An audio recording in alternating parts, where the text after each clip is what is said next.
Hello everyone, welcome to S1 coaching centre.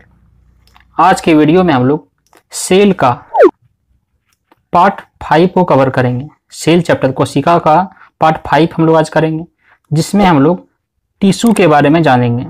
जिसमें हम लोग आज क्या होगा, टिश्यू के बारे में आज के वीडियो में हम लोग देखेंगे। जो ये सेल कोशिका का अंतिम पार्ट है ये। उसके बाद अगले पार्ट में हम लोग अलग चीज़ों को कवर करेंगे।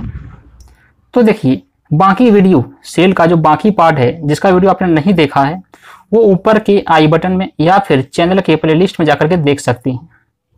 क्योंकि जब तक आप पूरे वीडियो को नहीं देखिएगा शुरू से, तब तक आपको अच्छे से समझ में नहीं आएगा एक चैप्टर पूरा।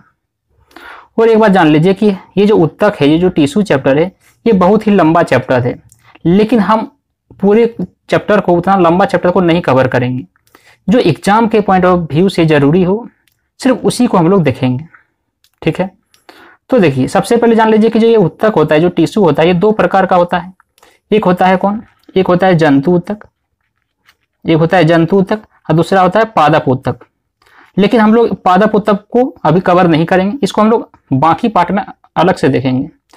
आज के वीडियो में सिर्फ हम लोग जंतु उत्तक का जो इंपॉर्टेंट है एग्जाम के पॉइंट ऑफ व्यू से, सिर्फ उसी को हम लोग कवर करेंगे। ठीक है, तो चलिए देखते हैं, शुरू करते हैं। देखिए, सबसे पहला है कि समान कोशिकाओं के समूह को उत्तक कहते हैं।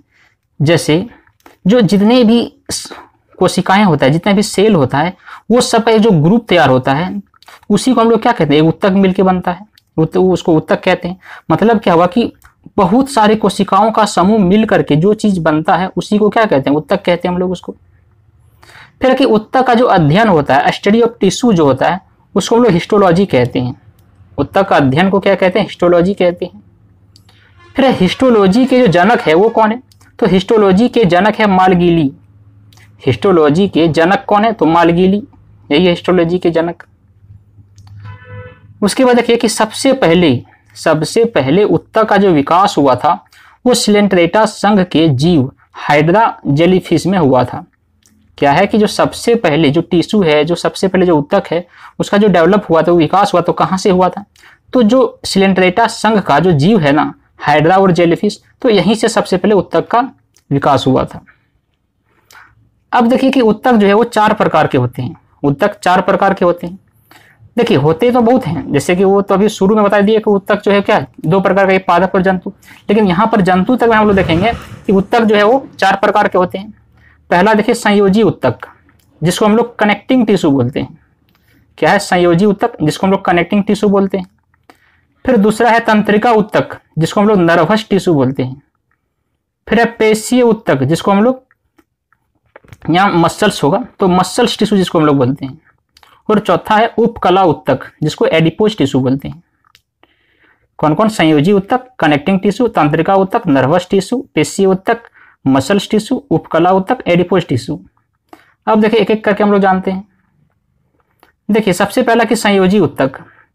ये जो संयोजी उत्तक है, जो कनेक्टिंग टिश्यू है, ये क्या होता है, तो यह क्या करता है कि यह शरीर की अलग अलग अंग जो होता है, शरीर का जो विभिन्न अंग होता है, उसको आपस में कनेक्ट करने का, आपस में जोड़ने का काम करता है। कौन, संयोजी उत्तक।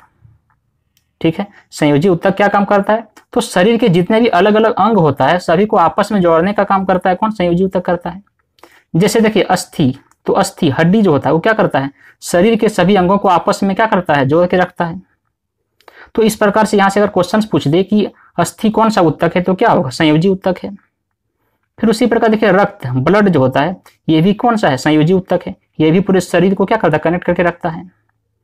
फिर लसिका, जिसको लिम्फ बोलते हैं, यह भी क्या करता है, जो चीजों को होता है, शरीर का जो भाग होता है, उसको क्या होता है, टच करके रखता है।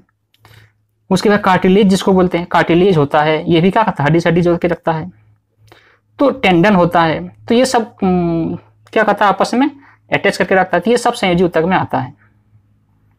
फिर उसके बाद देखिए तंत्रिका उत्तक, जिसको हम लोग नर्वस टिश्यू बोलते हैं। क्या है, तंत्रिका उत्तक, जिसको नर्वस टिश्यू बोलते हैं। यहाँ पर नर्वस टिश्यू होगा, तो नर्वस टिश्यू यह क्या करता है कि यह मस्तिष्क का बना होता है। जो मस्तिष्क होता है, कोई भी जंतु का जो मस्तिष्क होता है, जो सर होता है, वो सर किससे बना होता है, तो तंत्रिका कोशिका, या सॉरी तंत्रिका उत्तक से बना होता है। वो तंत्रिका कोशिका भी रहता है उसमें, तो तंत्रिका कोशिका, अन्य तंत्रिका कोशिका सब मिल करके क्या तंत्रिका उत्तक का निर्माण करता है। तो इससे मस्तिष्क बनता है। और क्या करता है बन करके, तो यह सूचनाओं का आदान प्रदान करता है। उसके बाद जो तंत्रिका ऊतक जो बनता है वो क्या करता है, सूचनाओं का आदान प्रदान करता है इससे, ठीक है, नर्वस टिश्यू। उसके बाद आके पेशीय ऊतक, जिसको हम लोग क्या बोलते हैं, मसल्स टिश्यू बोलते हैं, बस पेशीय ऊतक या मसल्स टिश्यू बोलते हैं। ये क्या करता है, ये करता है कि इससे मांसपेशियां बना होता है। जो शरीर होता है जीव जंतुओं का, उस जो शरीर होता है वो किससे बना होता है, मांस से, मांसपेशियां से बना होता है। तो यह क्या करता है, यह रक्षा करता है शरीर का रक्षा करता है बाहरी चीजों से। कौन, पेशीय ऊतक। उसके बाद देखिए उपकला ऊतक, क्या है उपकला ऊतक, जिसको हम लोग एडिपोज टिश्यू बोलते हैं। तो उपकला ऊतक क्या होता है कि इससे त्वचा बना होता है। जो कोई भी जीव जंतु होता है, कोई भी मानव हो या कोई भी जंतु हो, उसका जो त्वचा होता है, स्किन होता है, वो किससे बना होता है, उपकला एडिपोज ऊतक से बना होता है। और ये क्या करता है, यह वसा को संग्रहित करता है। तो ये वसा को संग्रहित करने का काम कौन करता है, एडिपोज टिश्यू, उपकला ऊतक। तो देखिए जिसमें ज्यादा ऊतक होगा, जिसमें वो ज्यादा वसा होगा, वो क्या करता है, वो शरीर में अच्छा दिखता है, उनका मोटा त्वचा थुल थुल दिखता है उसमें। तो ये शरीर को स्मार्टनेस, सुंदरता दिखाने का काम करता है वसा, जो ये एडिपोज ऊतक उपकला टिश्यू में होता रहा। फिर देखिए कि बुढ़ापे में जो वसा की कमी के कारण क्या होता है, चेहरे में झुर्रियां आ जाती है। तो चेहरे में जो दाग बेदाग झुर्रियां, ये जो होता है किसके कारण होता है, तो वसा की कमी के कारण होता है। उसके बाद एक चीज जान लीजिए कि अस्थियां जो है वो तरल संवहन ऊतक की बनी होती है। कोई जो अस्थि होता है, जो हड्डी होता है, किसका बना होता है, तो तरल संवहन ऊतक का बना होता है, ठीक है। तो बस चलिए अब हम लोग अगले पार्ट में कुछ नई चीजों को कवर करेंगे। अगर आज का वीडियो पसंद आए तो उसको लाइक करें और दोस्तों के पास शेयर करें। आज के लिए इतना, थैंक यू फॉर वॉचिंग।